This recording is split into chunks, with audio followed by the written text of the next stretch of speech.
오디오북 꿀비 소리 책방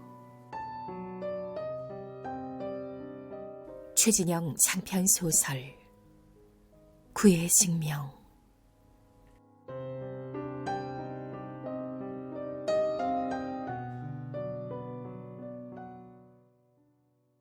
안녕하세요. 꿀비 소리 책방의 꿀비 소리입니다. 네, 오늘은 여러분께 오랜만에 장편 소설을 들고 왔습니다. 바로 최진영 작가님의 장편 소설 구의 증명인데요. 이 책은 은행나무라는 출판사에서 초판돼서 세상에 나온 시기는 2015년 4월입니다. 그런데 2020년부터 역주행돼서 아직도 베스트셀러로 손꼽히는 책입니다. 네, 작년 2023년 15만 부를 찍은 대중들이 인정한 책입니다. 최진영 작가님은요, 2006년 실천문학 신인상을 받으며 작품 활동을 시작했습니다. 작품으로는 당신 옆을 스쳐간 그 소녀의 이름은, 나는 왜 죽지 않았는가, 해가 지는 곳으로, 이제야 언니에게, 내가 되는 꿈, 단 한 사람, 네, 최근엔 오로라, 원도 등을 출간하셨습니다. 수상 경력으로는 만해 문학상, 백신의 문학상, 신동엽 문학상, 한결의 문학상, 이상 문학상을 수상한 팬층이 두터운 작가님이십니다. 네, 이 소설은 구라는 이름을 가진 남자 주인공과 담이라는 이름을 가진 여자 주인공이 어렸을 때부터 많은 시간을 함께 보내면서 성장하고 사랑하게 되는 그런 이야기입니다. 그런데 어느 날 뜻하지 않게 남자 주인공 구는 죽음을 맞이하게 됩니다. 사랑했던 남자를 위해 여자는 그를 위한 장례를 자기만의 방식으로 치릅니다. 그런데 그 장례가 좀 특이하죠. 바로 사랑하는 남자를 먹는 것이었습니다. 왜 여자는 이 남자를 먹게 되었을까요? 장편 소설은 저작권 문제가 있어서 전체 낭독이 어렵습니다. 제가 출판사에서 허락한 분량만큼만 낭독해드리고 낭독 후엔 책에 대한 이야기를 더 나눠볼게요.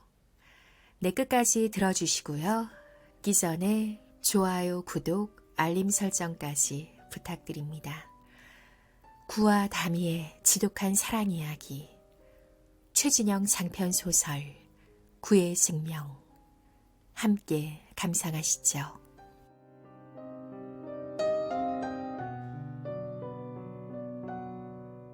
최진영 장편 소설 구의 증명.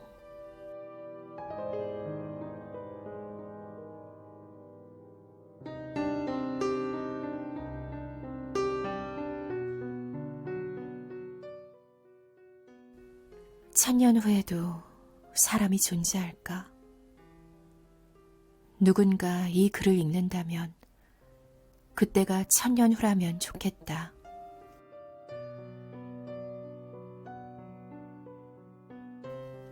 구는 길바닥에서 죽었다.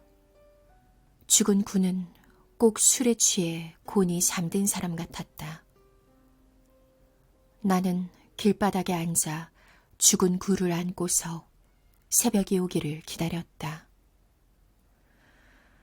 바람에서 새옷 냄새가 났다. 비가 올 것 같아. 비가 오면 어쩌지? 비가 오면 좋겠다. 아니야, 비가 오면 안 되지. 깊은 밤 잠 못 드는 몸처럼 이리저리 뒤척이던 걱정과 바람, 쇄골까지 내려온 구의 머리칼을 어루만지니 부석한 머리칼이 한 움큼 빠졌다. 손에 쥔 그것을 가만히 보았다. 버릴 수 없어서 돌돌 말아 입에 넣고 꿀꺽 삼켰다. 밤은 천천히 가고 비는 오지 않았다. 나는 울지 않았고 구는 숨쉬지 않았다. 죽은 구를 안고 있었지만 그와 죽음이란 개념은 전혀 연결되지 않았고 같은 극을 띈 자석처럼 강렬하게 어긋났다. 모든 것 상상 속에서 일어난 일 같았다. 서서히 굳어가는 구를 집까지 옮기고 그로부터 수십일이 지난 후에도 그랬다. 구가 먼저 죽으면 어쩌나. 구가 죽으면 나도 따라 죽어야지 마음먹었다. 하지만 내가 따라 죽으면 우리의 시체는 어찌 되는가? 누가 우리를 거두어 줄 것인가? 공무원이 우리를 가져가 태우겠지. 가져갈 때도 접수할 때도 태울 때도 구 아내가 어떤 사람이었는지 어떻게 살아왔는지 구가 나에게 구가 어떤 존재인지 우리 몸에 새겨진 기억과 추억 같은 것 상상하지 않겠지. 죽은 동물을 옮기고 태우듯 그러겠지. 우리 몸은 그렇게 사라지겠지. 구가 먼저 물었다. 번개 맞아 죽은 고목 같은 집으로 숨어들던 날 밤이었다. 모로 누운 구가 나를 안고 물었다. 내가 죽으면 어떡할래? 구가 물었다. 그 질문이 불행하고 잔인해서 울고 싶었다. 화장에도 매장에도 돈이 드니까 그 돈은 내가 꼭 만들어 둘게. 근데 내가 죽으면 꼭 아무도 모르게 묻거나 태워야 해. 안 그러면 놈들이 내 시체를 팔아먹을 테니까. 나는 몸을 일으켜 구의 몸을 가만히 쳐다봤다. 고운 눈매, 산처럼 솟은 코, 귀여운 귀, 각질인 피부. 그래서 핥고 싶은 살, 애처로운 흉곽, 아이볼 같은 엉덩이. 그의 다리는 꼭 어린 자작나무 같았다. 그의 몸을 만지고 싶어 조물조물 만졌다. 아름다운 이것을 어찌 불에 태우고 땅에 묻을 수 있나? 내 손으로 그럴 수 있나? 나는 내 생각을 말했다. 너를 태우기도 묻기도 싫으니까 절대 나보다 먼저 죽지 말라고. 구가 말했다.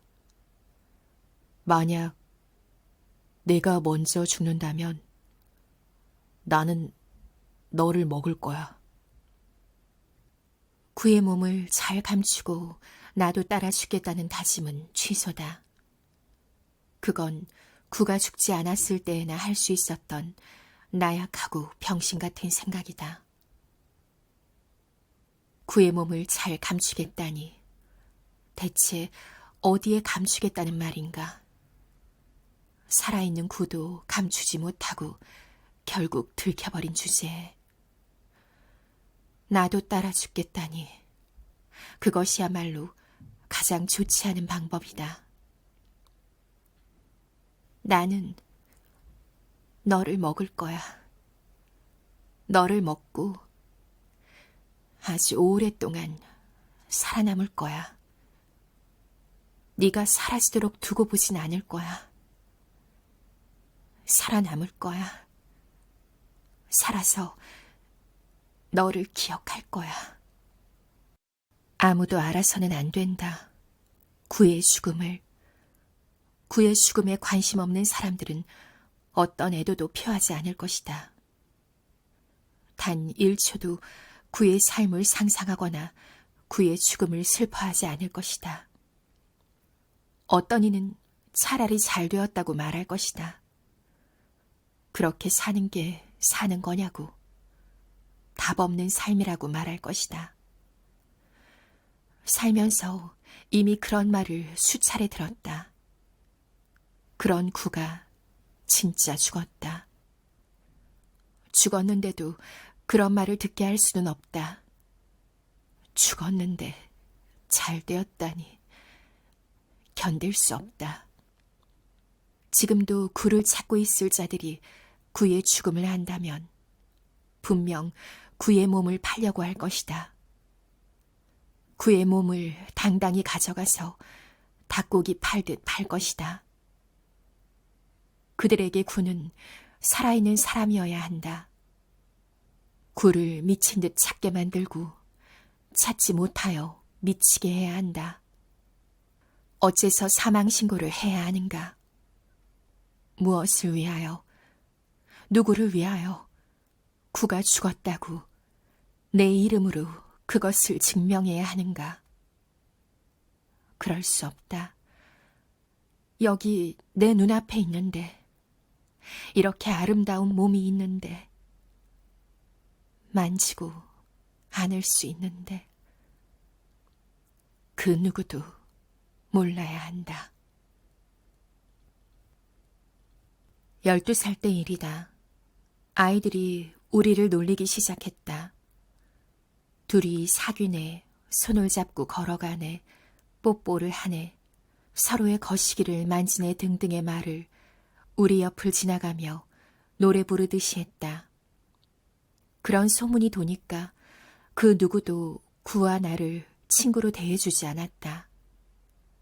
말을 걸지도 않고 놀이에 끼워주지도 않았다. 그러면서도 자기들끼리 돌려보는 야한 만화책처럼 구와 나를 써먹었다. 말은 점점 괴상망측해졌다.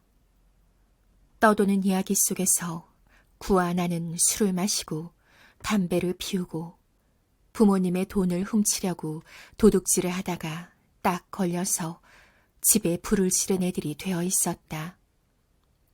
구의 집에도 가게에도 불이 난 적이 없다는 사실이 밝혀지자 불이 났다는 말은 불이 날 뻔했다로 수정되었다. 그러니까 불을 지르긴 질렀다는 것이다. 그런 소문이 돌고 도는 얼마간에도 구와 나는 여전히 붙어 다녔다. 애들이 우리를 더럽다고 놀릴 때는 무척 화가 났지만 그게 구의 손을 놓을 이유가 되지는 않았다. 하지만 어느 날 우리를 집요하게 놀리던 남자애와 구 사이에 싸움이 붙어버렸고 그 남자애의 2살 많은 형이 싸움터에 쫓아와 구를 흠씬 패는 바람에 어른들도 우리를 둘러싼 소문을 알게 되었다. 선생님과 구의 부모님은 구와 내가 어떤 사이인지 잘 알면서도 우리가 더럽지 않다는 것을 모르지 않으면서도 구와 나를 추궁했다. 우리를 물끄러미 쳐다보던 구의 어머니인가 선생님이 말했다. 그 손 놓으라고. 이제 손잡고 다니기에는 창피한 나이라고. 둘이서만 붙어 다니지 말고 다른 아이들하고도 어울려야 한다고. 우리가 아이들을 따돌린 게 아니라 아이들이 우리를 따돌리고 괴롭혔는데 어째서 그 어른들은 우리에게 그런 말을 했을까? 어른들은 정말 그 소문을 그대로 믿었던 걸까? 구가 싸우지 않았다면 우리는 어찌 되었을까? 소문은 얼마나 더 살아났을까? 아니, 그보다 구는 그때 왜 내 손을 놓았던 걸까? 구가 내 손을 놓았다. 구가 내 손을 놓는 순간 나는 정말 더러워지는 것 같았다. 아이들이 지어낸 소문을 사실이라고 인정하는 것 같았고, 우리가 다정하게 지낸 시간들이 범죄 같았고, 그들의 야유에 굴복하는 것 같았다. 사나운 사람으로 득실거리는 광장 한가운데 내팽개쳐진 벌거숭이가 된 것처럼 외롭고 무서워서 화가 났다. 우리를 놀린다는 이유만으로 더지와 싸운 건 아니었다. 언젠가 청소 시간에 더지가 복도창에 걸터 앉은 채로 어딘가를 오랫동안 바라보는 것을 보았는데 그 어딘가의 중심에는 담이 있었다. 이전까지는 그런 생각을 해본 적이 없었다. 누군가가 담을 그런 눈빛으로 쳐다볼 수 있다는 생각. 담을 좋아할 수도 있다는 생각. 더지는 창틀에서 내려와 담이 쪽으로 가며 짓궂은 말을 해대기 시작했다. 더지의 말에 몇몇 아이들이 실실 웃거나 좋지 않은 눈으로 담을 쳐다보았다. 그 역시 싫었다. 그런 눈빛으로 담을 쳐다보는 것. 그날 더지와 싸우던 날, 더지는 내게 담이 몸에 대해 노골적으로 말했다. 그렇게 노골적인 말을 듣기는 처음이었다. 더지의 입에서 그런 말이 나온다는 건 더지가 담의 그런 모습을 그려보았다는 뜻이었다. 제 입술을 잘근잘근 씹어먹으며 담을 바라보던 놈의 머릿속에서 그 어떤 말을 들을 때보다 기분이 더러웠다. 싸우지 않을 수 없었다. 나는 더지보다 작았고 힘도 약했다. 하지만 100대를 맞더라도 담을 뚫어져라 바라보던 더지의 두 눈을 꼭 패고 싶었다. 패서 물큰하게 만들고 싶었다. 물큰해진 그 눈구멍으로 손을 쑤셔 넣어 더지의 뇌를 쥐어짜야 했다. 담이와 관계된 모든 생각을 짜내야만 했다. 더지의 형이 달려왔다. 나는 일방적으로 맞았다. 많이 맞아서 죽을 것 같았는데 죽지도 않고 계속 맞았다. 담이 빽빽 소리를 질렀다. 하지 말라고 화를 내면서 하지 말라고 화를 내듯 울면서 사정하는 것 같았다. 하지만 나는 계속 맞았다. 그런 꼴을 담에게 보이는 것도 싫었고 담이 나 때문에 의자를 집어드는 것도 싫었고 다 싫었다. 의자를 휘두르는 담을 더지가 막았다. 6학년이 끼어드는 바람에 일이 커졌다. 선생님이 나의 어머니와 더지의 어머니를 학교로 불렀다. 그 손 좀 놓으라고, 놓고 얘기하라고 더지 어머니가 말했을 때 나는 깊이 생각 중이었다. 내가 담이를 좋아해도 되나? 더지가 좋아하는 게 더 좋지 않나? 담이는 나 때문에 싸움이나 하게 되고 근데 더지가 막았지. 내가 아니라 더지가. 그런 생각을 하다가 손을 놓았다. 담이 뻥 뚫린 눈빛으로 나를 쳐다봤다. 쳐다보며 내 손을 다시 잡으려고 했다. 나는 주먹을 쥐었다.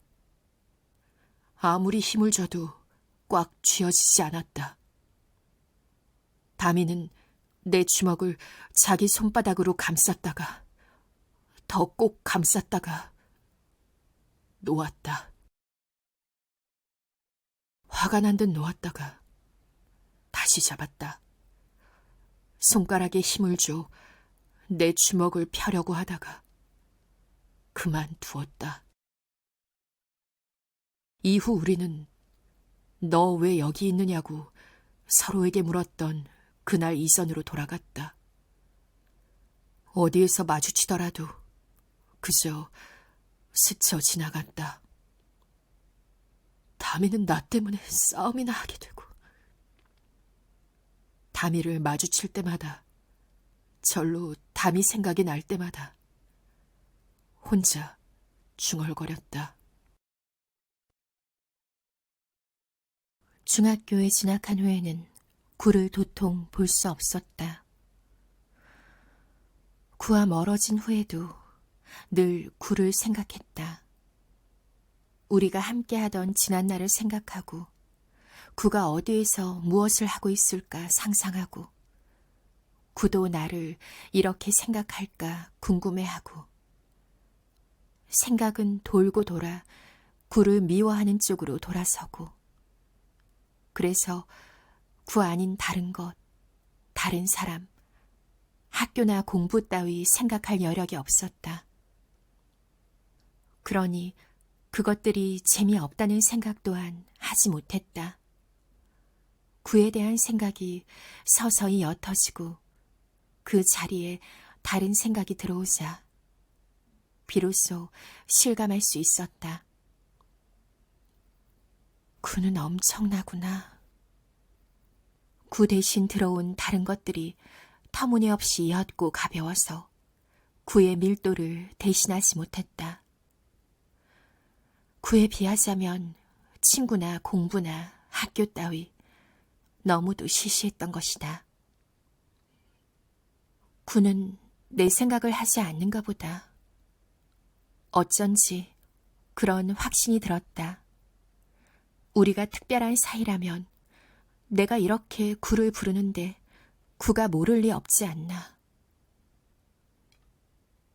미련을 버리지 못하고 이럴 때 구가 나타난다면 어떨까? 참 좋을까? 미울까? 생각하면서 집으로 걸어갔다. 그런데 정말 구가 나타났다. 조금 전에 내가 그러고 있었던 것처럼 구가 우리 집 앞에서 그러고 있었다. 야! 구가 아주 천천히 고개를 돌렸다. 너 언제부터 거기 있었어? 너도 이러고 있었잖아. 내가 묻고 구가 대답했다. 다미 집 앞에서 자주 그러고 있었다. 다미는 내 생각을 하지 않는가 보다. 내 생각을 하지 않고 자나 보다. 잠이 잘 오는가 보다. 그런 확신이 들었다. 다미 잘 자는 게 다행스럽기도 하고 서운하기도 했다. 역시 나는 내 마음을 똑바로 알 수 없었다. 다미라면 말해줄 텐데. 자기 마음을 얘기하는 방법으로 내 마음을 말해줄 텐데. 봄밤을 그렇게 통째로 날려버렸다. 부모님은 행방불명 상태였다. 먼저 아버지가 사라지고 그리고 서너 달 뒤 어머니도 사라졌다고 했다. 아니, 어쩌면 내가 먼저 사라진 것일 수도 있다. 순서가 뭐가 중요하겠는가. 내가 성인이 되자마자 부모님이 차례로 사라졌고 부모님의 빚이 모두 내게 넘어왔다는 것이 가장 중요하지.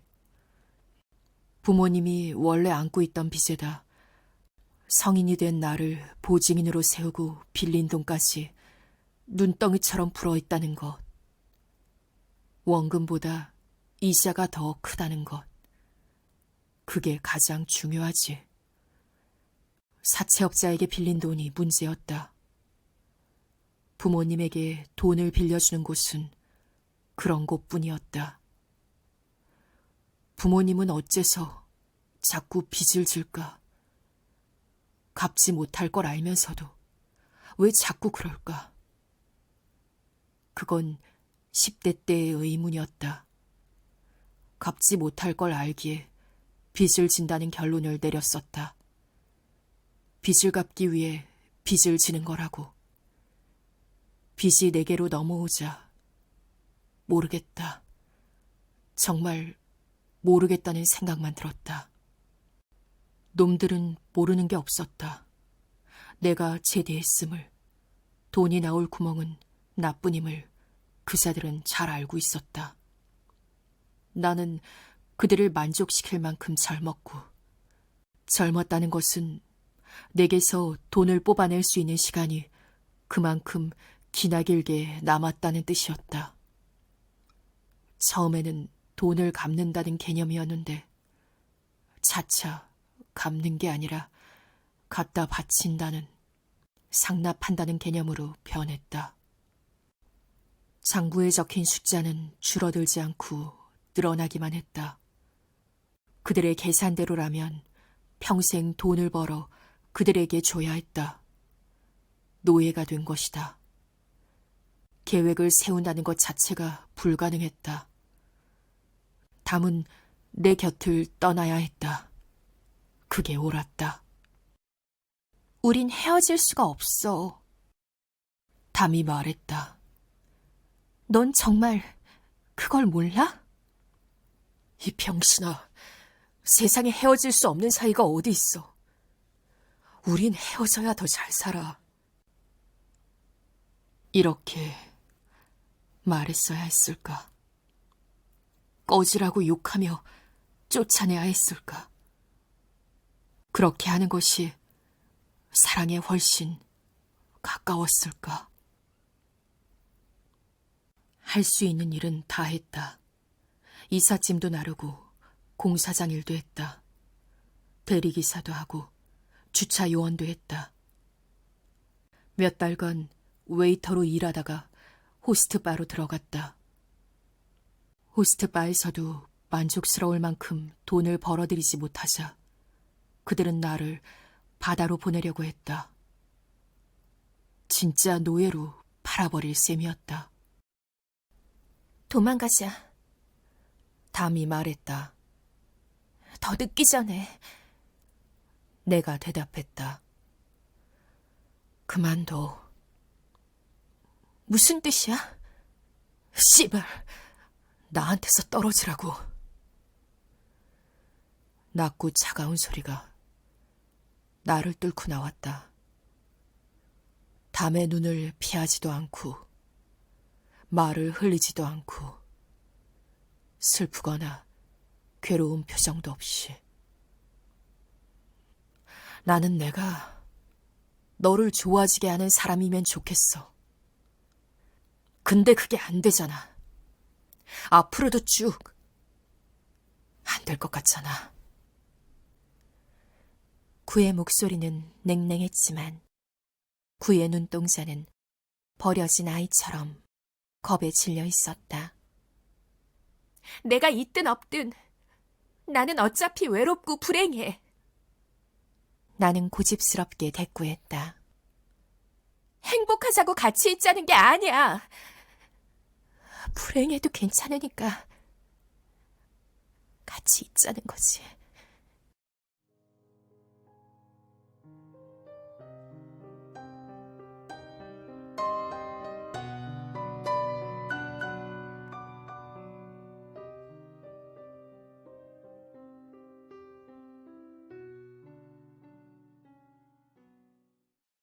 네, 잘 들으셨나요? 소설 전체를 낭독해드리고 싶었지만 그러지 못해 저도 아쉽습니다.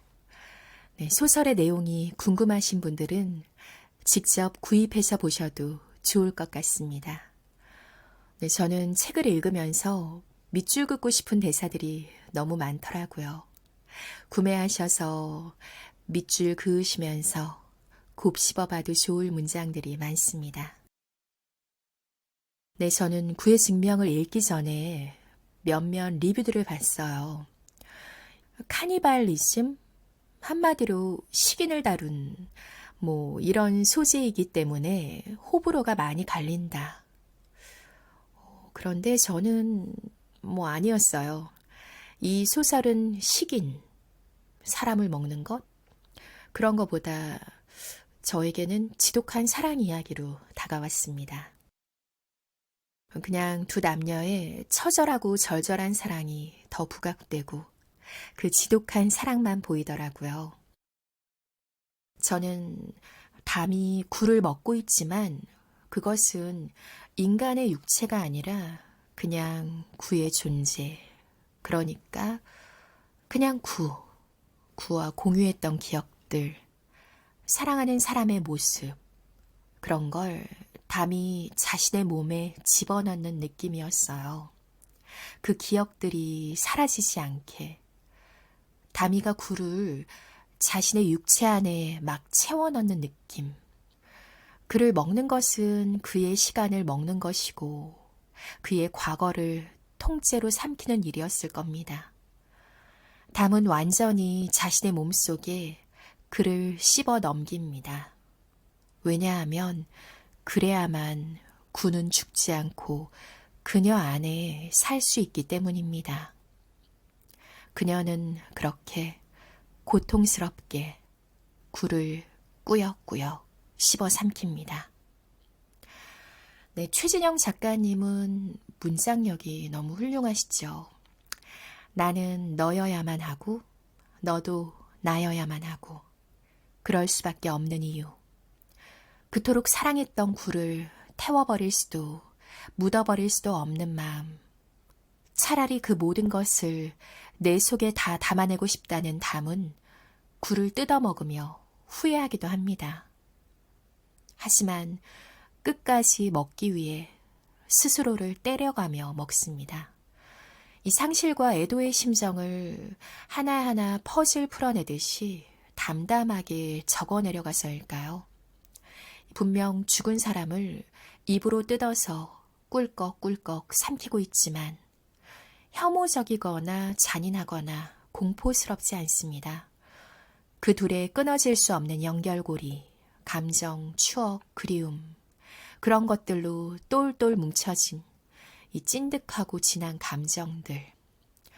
저는 이 책을 직접 낭독하고 대사를 연기했잖아요. 이 대사를 연기할 때 담과 구의 마음으로 읽으려고 많이 분석해 봤어요. 지금 그 말을 하고 있는 구와 담이의 마음을 듣고 있는 여러분에게도 전달해 드리고 싶었거든요. 잘 표현이 됐나 모르겠네요. 책을 읽기 전에는 사실 악마를 보았다 이 영화에 사람을 먹는 장면이 있잖아요. 그래서 저는 그 최무성 배우가 사람을 잡고 사람을 먹는 그 장면 같은 걸 상상하면서 잔뜩 쫄아서 책장을 넘기기 시작했습니다. 그런데 그 어디에도 그런 분위기의 글귀는 없었습니다. 괜히 쫄았죠. 네, 최진영 작가님의 8년 전에 찍으신 구의 증명에 대한 인터뷰를 본 적이 있는데 작가님께 질문을 했었어요. 소재가 꽤 파격적인데 어떻게 구상하게 되셨는지. 그랬더니 작가님이 이렇게 대답하시더라고요. 오래전부터 사랑하는 사람이랑 같이 있을 때 그 사람의 살을 빵처럼 뜯어먹는 상상을 자주 해왔고 그런 상상을 할 때 끔찍하기보다는 행복하셨다고 해요. 그런 상상을 오랫동안 하다 보니까 이런 소재의 글이 나왔다고 하시더라고요. 그 상상을 할 때 행복해 하셨다고 하셨잖아요. 그래서인지 굴을 먹는 다미가 끔찍하거나 공포스럽지 않았어요. 그냥 작가님의 특유의 글체로 그냥 툭툭 뱉어내신 그 담담치 때문인지 그냥 저는 책을 끝까지 읽으며 그 둘이 사랑하고 그리워하는 그 기다리는 모든 과정들을 다 읽은 후엔 그렇구나. 굴을 먹는구나. 구와 영원히 함께하고 싶었구나. 그럼 그럴 수 있겠구나. 점점 다미의 행동이 이해가 가고 납득이 되어 가더라고요. 작가님이 정말 대단하신 것 같아요. 사랑하는 사람을 먹고 있지만 그것이 전혀 문제로 여겨지지 않게 책을 다 읽고 책장을 닫을 때쯤, 그럴 수 있을 것 같아 라고 생각하게끔 그렇게 독자들을 설득시키고 있습니다. 이 구의 증명엔 또 한 가지 눈여겨볼 주제가 있습니다. 저는 책을 읽으며 이 부분이 작가님이 우리에게 이야기하고 싶었던 또 다른 주제가 아니었을까 하며 밑줄 친 부분이었는데요. 제가 조금 읽어드릴게요. 전쟁 중에 태어나서 전쟁만 겪다가 죽는 사람들이 있다. 열악한 환경에서 기아와 질병으로 죽어가는 아이들이 있다. 전염병이 유행하는 곳에서 속수무책으로 죽어가는 사람들이 있고 조상들의 전쟁에 휘말려 평생을 난민으로 살아가는 사람들도 있다. 전쟁이나 질병은 선택의 문제가 아니다. 나는 구의 생에 덕지덕지 달라붙어 구의 인간다움을 좀먹고 구의 삶을 말라 비틀어지게 만드는 돈이 전쟁이나 전염병과 마찬가지라고 생각했다. 아무리 생각해봐도 다를 게 없었다. 그건 구의 잘못이 아니었다. 부모가 물려준 세계였다. 물려받은 세계에서 구는 살아남을 방도를 찾아야 했다. 우리는 무엇을 어떻게 해야 했을까? 전쟁통에서 총을 쏘고 총을 맞는 사람들이 그 전쟁을 일으킨 걸까? 네, 자신의 잘못으로 이루어진 일이 아닌 태어나 보니 그런 환경에 놓여진 사람들. 작가님은 약자들의 삶, 타인의 슬픔과 고통에 대한 공감을 함께 나누고 싶으셨대요. 작가님이 글을 쓰는 이유 중 하나이기도 하고요. 구의 증명은 남녀의 처절한 사랑 이야기이기도 하지만 타인의 슬픔과 고통에 대한 이야기이기도 합니다. 우리는 살면서 그들을 그냥 방관하거나 모른 채 할 때도 있습니다. 내 일이 아니라는 이유로 혹은 나도 힘들다는 이유로. 끝으로 작가는 말합니다.